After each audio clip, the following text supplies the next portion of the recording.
कैसे हैं आप लोग। मैं तौकीर अहमद, टाइम्स कैरियर में आप सबों का स्वागत है। आज हम लोग बहुत सारी बातें करने वाले हैं। पहली बात यह है कि कई बच्चे हमें कमेंट्स करते हैं और वो अपना कमेंट्स में अपना जो है वो अपने परेशानी को बताते हैं कि सर मेरे साथ ये परेशानी है, वो परेशानी है। मैं आईआईटी का तैयारी करना चाहता हूँ, नीट का तैयारी करना चाहता हूँ, एग्रीकल्चर का तैयारी करना चाहता हूँ, लेकिन मेरे पास उतने पैसे नहीं हैं ताकि मैं अच्छा से तैयारी कर सकूँ। दोस्तों, बहुत सारी बात करेंगे हम लोग। पहली बात ये मैं कह दूँ कि कौन सी किताब में ये बात लिखा हुआ है कि किसी भी कंपटीशन का एग्ज़ाम तैयारी करने के लिए, किसी भी एंट्रांस का एग्ज़ाम तैयारी करने के लिए पैसे की आवश्यकता है। अगर कहीं पर लिखा हुआ है तो आप हमें दिखाइए कि हाँ सर इस किताब में यहाँ पर लिखा हुआ है, या फिर प्रैक्टिकली लाइफ में होता है। मैं आपकी बात से सहमत हूँ कि हाँ, पैसा बहुत ही बड़ा इम्पॉर्टेंट फैक्टर है। पैसे से बहुत कुछ किया जा सकता है, लेकिन पैसे से सब कुछ नहीं किया जा सकता है। आप पैसे से सब कुछ नहीं कर सकते हैं। अगर पैसे से ही अगर सब कुछ कर सकते हैं लोग, तो फिर सब कोई आईएएस बन जाएंगे, आईपीएस बन जाएंगे, सब कोई इंजीनियर बन जाएंगे, सब कोई डॉक्टर बन जाएंगे। तो बिल्कुल ऐसा नहीं होता है। उसके लिए आप चाहे आईएएस बनो या फिर आईपीएस बनो या आईएफएस बनो या यूपीएससी बीपीएससी क्वालिफाइड करो या फिर आईआईटी क्वालिफाइड करो या फिर नीट क्वालिफाइड करो, एग्रीकल्चर क्वालिफाइड करो, एनडीए क्वालिफाइड करो, कोई भी एग्जाम क्वालिफाइड करो, आपको टेस्ट देना होगा, एग्जाम देना होगा, उसमें क्वालिफाइड करना होगा। अभी आपको पता ही है कि अगर हम नीट का बात करें तो नीट का जो है जिपमर 200 सीट है, एम्स 1260 सीट है, एमबीबीएस 1 लाख प्लस सीट है, बीडीएस में जो है उसमें 30,000 प्लस सीट है, और आयुष जिसमें बीएएमएस, बीयूएमएस और बीएचएमएस जिसमें आयुर्वेदिक, यूनानी और होम्योपैथी मिलाकर टोटल जो है 60,000 प्लस सीट्स हैं। तो कहने का मतलब है कि अगर आप इस डिपार्टमेंट में जाना चाहते हैं तो पहला कंडीशन ये है कि आपको नीट में अपेयरिंग होना बहुत ही नेसेसरी है। उसके बाद ऊपर से मेरिट लिस्ट बनता है और बहुत सारे सीट जो हैं, बहुत ज़्यादा सीट जो है फ्री सीट्स हैं, और कुछ ही सीट जो हैं उसमें पैसे यानी प्राइवेट कॉलेज पैसे लेते हैं। अब है कि एक बच्चा 20,000 का मोबाइल लेके हाथ में और जीन्स पैंट शर्ट लगभग 3-4-5 रुपया का पहने हुए वो कह रहे हैं कि सर मेरे पास पैसा नहीं है ताकि हम नीट का तैयारी करें, और वो 500 रुपया पर महीना जो है रिचार्ज करते हैं और कटिहार में रहते हैं। कटिहार में मतलब कि लॉज में 1200 रुपया भाड़ा देते हैं, ठीक है। लेकिन वो किसी चीज़ का तैयारी नहीं कर रहे, लेकिन वो मतलब कि उसके साथ परेशानी है। परेशानी ये है कि उसके पास पैसा नहीं है। हाँ, घर से 5,000 रुपया पर महीना मतलब दे के भेजते हैं पढ़ने के लिए, वो खत्म हो जाते हैं। वो क्या किस में खत्म हो जाते हैं, डेली सुबह और शाम जो है मार्केट घूमना है उसको, ठीक है। दिन भर व्हाट्सएप फेसबुक चलाना है, यूट्यूब चलाना है, ठीक है, और इधर उधर करना है। कंप्यूटर का नाम का क्लास कंप्यूटर के जाना है, बस रोड में जाना है और रोड से आ जाना है। कंप्यूटर क्या है, बस इतने तक सीमित है। वो एंट्रांस का तैयारी करने के लिए उसके पास पैसा नहीं है। तो ये सभी बातों का जो जवाब है मैं आपको दूंगा, ठीक है। और मैं आपके लिए बहुत सारे ऐसे बच्चे हैं, इस बात को मैं मानता हूं कि बहुत सारे हमारे समाज में, हमारे आसपास बहुत सारे ऐसे बच्चे हैं जिसका आर्थिक स्थिति सही में उतनी अच्छी नहीं है, लेकिन वो बच्चे जो हैं अच्छे हैं, पढ़ने में अच्छे हैं। अगर वो थोड़ा सा तैयारी करेंगे तो वो क्वालिफाइड हो सकते हैं। बस उसे सही ट्रेनिंग और सही डायरेक्शन चाहिए। अगर ये 2 चीज उसको मिल जाए तो वो डेफिनेटली क्वालिफाइड हो जाएंगे। चलिए, सभी बातें मैं आपको बाद में बताऊंगा। एक छोटा सा मैं कहानी बता रहा हूँ। एक कहानी है असम का। वहां पर एक लड़का जिसका नाम था अंकन रॉय। अंकन रॉय जो है उसका पिताजी मजदूर थे, किसान नहीं, किसान तो उसको बोलते हैं जिसके पास जमीन हो, खेती बाड़ी करते हो। मजदूर थे यानी दूसरे के खेत में काम करते थे और अपनी जिंदगी जो है गुजर बसर करते थे। तो अंकन रॉय जो है 2020 में 11-12 यानी इंटर का एग्जाम दिया। उसके बाद उसका दिली इच्छा था कि वो जो है नीट का तैयारी करे, वो एमबीबीएस बने। उसकी पिताजी का भी ख्वाहिश था कि मेरा बेटा एक बड़ा डॉक्टर बने, अच्छा डॉक्टर बने।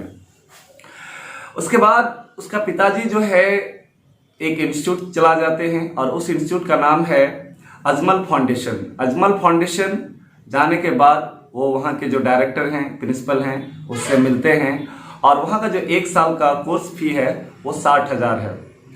तो वो डायरेक्टर साहब से कहते हैं कि सर कुछ अगर डिस्काउंट मिल जाता तो अच्छा होता। तो उसके बोलने के बावजूद उसे जो है 20,000 का डिस्काउंट मिलता है।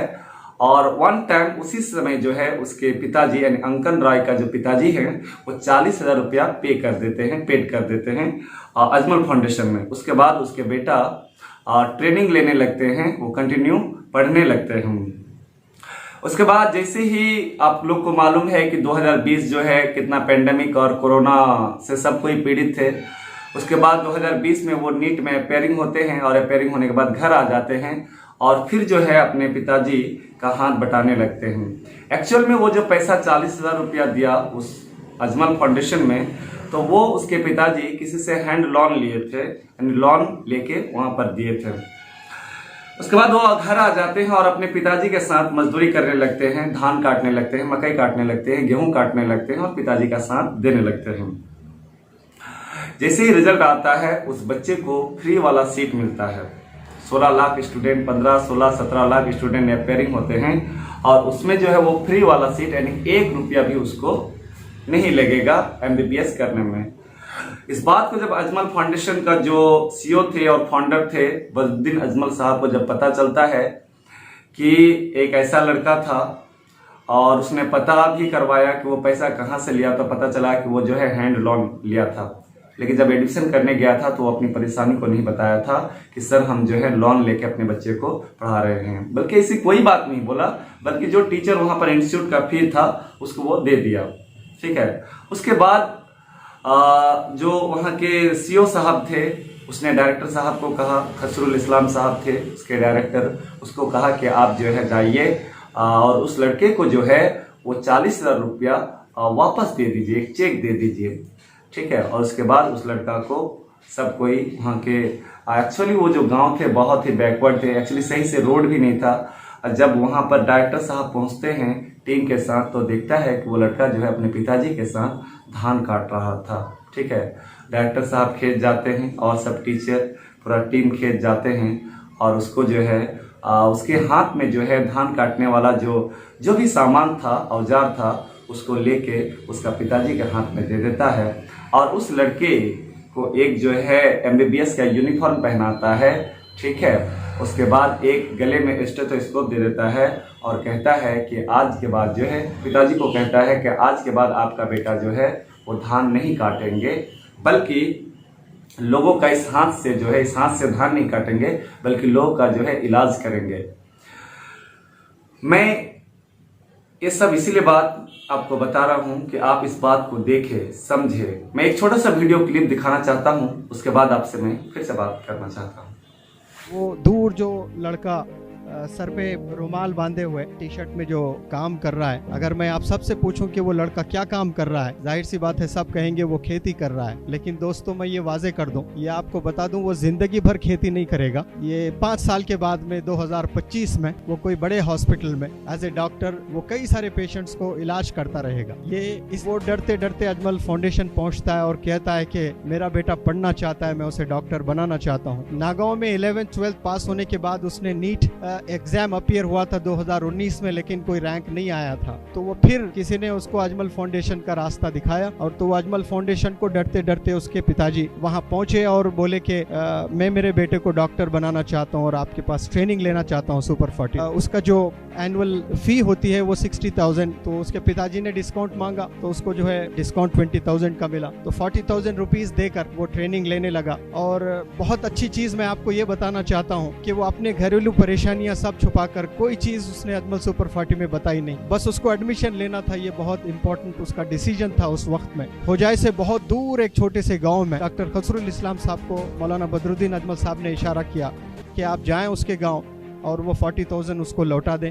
वो इसलिए कि वो कहीं से लोन लेकर के उसने ये फ़ी बांधी थी, तो वो फ़ी वापस करने के लिए डायरेक्टर खसरुल इस्लाम साहब यहाँ तशरीफ़ ले आए। अंकन रॉय के साथ में हूँ, अंकन रॉय के बिल्कुल करीब में हूँ। इसके हाथ में छुरी, इसके हाथ में जो है खेती करने का सामान था। यहाँ अजमल फाउंडेशन के डायरेक्टर डॉक्टर खसरुल इस्लाम साहब इस छोटे से गांव में आकर के और उसके हाथ में जो सामान था, उसके हाथ में सामान उसके डैडी को देकर कहते हैं कि ये आज से आपके लड़के के हाथ में ये सामान नहीं रहेगा बल्कि स्टेथोस्कोप रहेगा। तो इसको फेलिसिटेशन किया गया, इसको ऑनर किया गया और ये जो मेहनत से पढ़ाई किया है वो नतीजा आपके सामने नज़र आ रहा है। फाइनली मैं आपसे ये बात करना चाहता हूँ कि अगर आपको चाहत है कुछ करने का अपने माँ बाप के लिए, अपने समाज के लिए, अपने आप के लिए, अगर आप तैयार हैं लेकिन आपके साथ परेशानियां हैं, तो फिर होप कैरियर इंस्टीट्यूट और मेरा पूरा टीम जो है आपके साथ हैं। अगर वाकई में आप सक्षम नहीं हैं पूरा पे करने के लिए, तो फिर आपको जो है 70% डिस्काउंट दिए जाएंगे, सिर्फ 30% ही आपसे पेमेंट लिए जाएंगे, ठीक है। क्योंकि इंस्टीट्यूट का भी अपना खर्च होता है, बहुत सारा जो है उसमें खर्च होता है। तो सिर्फ आपसे 30%, चाहे आप आईआईटी का स्टूडेंट हैं या फिर आप नीट का स्टूडेंट हैं। मैं आपको बता देना चाहता हूं कि अगर आप नीट का तैयारी करना चाहते हैं या फिर आईआईटी का तैयारी करना चाहते हैं, तो फर्स्ट ईयर अगर आईआईटी का तैयारी करना चाहते हैं, मैथमेटिक्स, केमिस्ट्री, फिजिक्स, ये तीनों बुक मिलाकर फर्स्ट ईयर जो है आपको 2000 बुक का लेंगे और सेकेंड ईयर भी जो है लगभग जो है वही बुक लगेंगे। अगर आप पहली बात तो एनसीईआरटी आपको लेना ही है, वो मतलब नेशनल बुक है। साथ ही साथ आप जो है डीसी पांडे का, ये आप देख रहे हैं मेरे हाथ में जो है मैकेनिक्स वॉल्यूम 1 है, ठीक है। इसी प्रकार मैकेनिक्स वॉल्यूम 2 है और पूरी 11 और 12 की बात मैं करूं तो इसमें 5 वॉल्यूम हैं और काफ़ी मतलब कि जो है ये जो है आप देख रहे हैं जेईई मेन और एडवांस की मतलब कि क्वेश्चंस लिखते हैं। इसी प्रकार अगर हम बात करें नीट का, तो नीट के लिए भी आप एनसीईआरटी तो मस्ट है ही, ठीक है। उसके साथ साथ ये आप देख रहे हैं नीट, ये भी डीसी पांडे की बुक है जो काफ़ी अच्छी किताब है और बहुत ही अच्छी किताब है। ये सेकेंड वॉल्यूम हो गया और ये जो है मेरे हाथ में ये फर्स्ट वॉल्यूम हो गया। अगर आप इस दोनों बुक को, डैट मीन्स अगर वॉल्यूम 1 और वॉल्यूम 2 को अगर तैयारी कर लेते हैं और एनसीईआरटी को अगर टॉपिक वाइज देख लेते हैं, तो मैं चैलेंज तो नहीं लेकिन उम्मीद के साथ कह सकता हूं कि आपका जो है अप्रॉक्सीमेटली 100% क्वेश्चन यहीं से रहेंगे, कहीं से नहीं जाएंगे, बशर्ते कि आपको दिल से चाहना होगा, ठीक है। एकदम जुनून के साथ तैयारी करना होगा। अगर आप दिल से तैयारी करेंगे तो डेफिनेटली है जो है आपकी जो सफलता है या फिर जो एग्ज़ाम है वो डेफिनेटली क्वालिफाइड हो जाएंगे, आपको कोई रोक नहीं सकता है। तो होप कैरियर इंस्टीट्यूट, आप किसी भी धर्म के हैं, किसी भी जाति के हैं, किसी भी प्रजाति के हैं, मुसलमान हैं, हिंदू हैं, ये कोई बड़ी बात नहीं है। आप आइए होप कैरियर इंस्टीट्यूट जो Rampara in front of city hospital में एस्टेब्लिश है। आपको 70% आईआईटी और नीट के लिए डिस्काउंट दिए जाएंगे, लेकिन वही बच्चे को डिस्काउंट दिए जाएंगे जो मतलब कि सक्षम नहीं है पेमेंट देने के लिए, उस बच्चे को। साथ ही साथ दोस्तों मैं यही कहूँगा कि अगर आप इस वीडियो को देख रहे हैं, सुन रहे हैं, तो ज़्यादा से ज़्यादा शेयर कर दें ताकि ज़रूरतमंद लोगों तक ये वीडियो पहुंच पाए। और जो इच्छा रखता है कि हम आईआईटी का तैयारी करें, नीट का तैयारी करें, एग्रीकल्चर का तैयारी करें, बीसीसी का तैयारी करें या फिर किसी भी एंट्रेंस एग्ज़ाम का साइंस से रिलेटेड अगर वो तैयारी करना चाहते हैं, तो आपका होप कैरियर इंस्टीट्यूट में वेलकम है। I am Tauqeer Ahmad, the director of hope career institute. Once again welcome back our YouTube channel times career. Thank you for watching.